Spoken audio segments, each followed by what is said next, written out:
Hi, welcome back to my channel.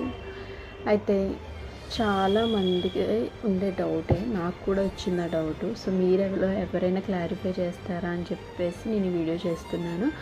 యాక్చువల్గా పిల్లలు లేకపోతే ఒక బాధ, ఉంటే ఒక బాధ, లేకపోతే ఏ బాధ అనేది అందరికీ తెలుసు. ఉంటే ఏ బాధ అనేది ఏంటంటే కనుక, అది కూడా మనం ఎర్లీ డేస్లో పెయిన్ ఫీల్ అవుతాం.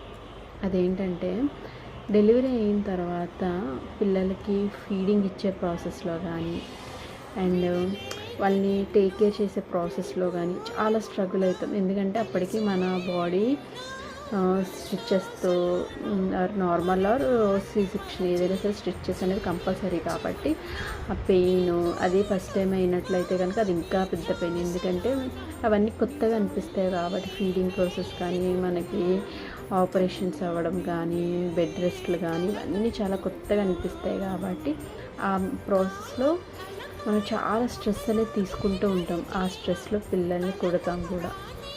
అలా కుట్టాము అంటే వాళ్ళ మీద ఇష్టం లేకో, లేకపోతే చిరాకు వచ్చేసో, అసహ్యం వేసేసో కాదు, మనం ఆ ప్రాసెస్ని ఫీల్ అవ్వడానికి కొంచెం టైం తీసుకుంటుంది కాబట్టి.